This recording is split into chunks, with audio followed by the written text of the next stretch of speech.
বিসমিল্লাহির রহমানির রহিম। প্রিয় দর্শক, আসসালামু আলাইকুম রহমতুল্লাহ।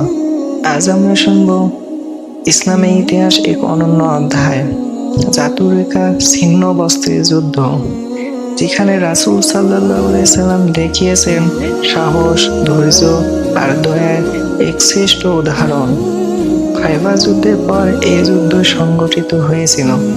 বনু মুহারিব ও বনু গাতফান মদিনার উপর আকস্মিক আক্রমণের পরিকল্পনা করে। এই খবর পেয়ে রাসূলুল্লাহ সাল্লাল্লাহু আলাইহি সাল্লাম শান্তিপূর্ণ প্রতিরক্ষার জন্য প্রস্তুতি নেন। তিনি প্রায় 700 সাহাবী নিয়ে নাজদের পথে রওনা হন। দীর্ঘ সফরের পর তারা পৌঁছান এক পাহাড়ি অঞ্চলে, যার নাম ছিল জাতুরেখা, অর্থাৎ পট্রি বা কাপড়ের পর্বত। এখানকার পাহাড়গুলো ছিল লালচে রঙের, যেন কাপড়ে মোড়ানো। শত্রুরা মুসলমানদের আগমন শুনে ভয় পেয়ে পালিয়ে যায়, তাই বড় কোনো রক্তপাত বা যুদ্ধ হয়নি। কিন্তু এই অভিযানে এমন কিছু ঘটনা ঘটে যা ইসলামী ইতিহাসে চিরস্মরণীয় হয়ে আছে।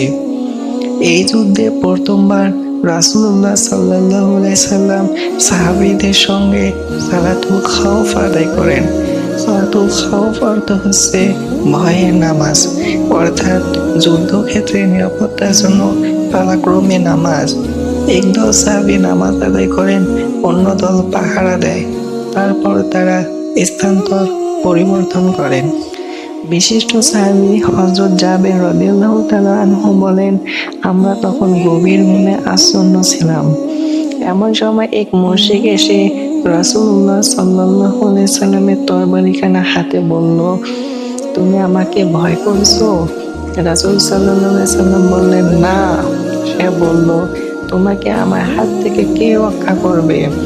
রাসূল সাল্লাল্লাহু আলাইহি সাল্লাম বলেন, আমার আল্লাহ। জাবের রাদিয়াল্লাহু তাআলা আনহু বলেন, রাসূল সাল্লাল্লাহু আলাইহি সাল্লাম হঠাৎ আমাদেরকে ডাক দিলেন। আমরা সেখানে পৌঁছে দেখলাম একজন বেদুইন রাসূল সাল্লাল্লাহু আলাইহি সাল্লাম এর নিকটে বসে রয়েছে। রাসূল সাল্লাল্লাহু আলাইহি সাল্লাম বলেন, আমি শুয়েছিলাম। এমন সময় এই ব্যক্তি আমার তরবারিখানা টেনে হাতে নিলে আমার ঘুম ভেঙে যায়। সে তরবারিখানা হাতে নিয়ে বলল, আমার হাত থেকে তোমাকে কে রক্ষা করবে? আমি বললাম, মহান আল্লাহ। এই হচ্ছে সেই ব্যক্তি যে বসে রয়েছে। রাসূল সাল্লাল্লাহু আলাইহি সাল্লাম তাকে কোনো প্রকার তিরস্কার করেন না। আবু আওয়ানা রাদিয়াল্লাহু তাআলা আনহু-এর বর্ণনা সূত্রে আরো বিস্তারিত জানা যায়।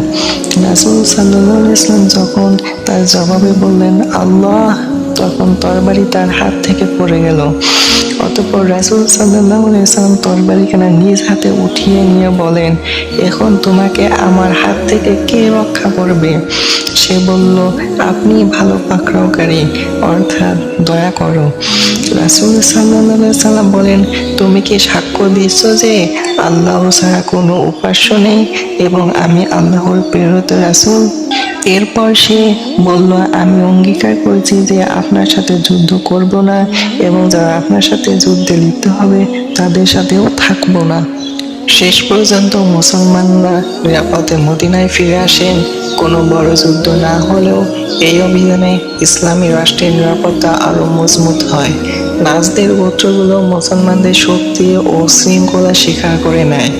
বন্ধুরা, যদি ভিডিওটি ভালো লেগে থাকে তাহলে লাইক, কমেন্ট ও শেয়ার করতে ভুলবেন না আর সাবস্ক্রাইব করুন, যাতে পরের পর্বে আমরা জানতে পারি নবী করিম সাল্লাল্লাহু আলাইহি সাল্লাম এর আরো অনন্য যুদ্ধ বা অভিযানের ইতিহাস। আসসালামু আলাইকুম ওয়া রাহমাতুল্লাহি ওয়া বারাকাতুহু।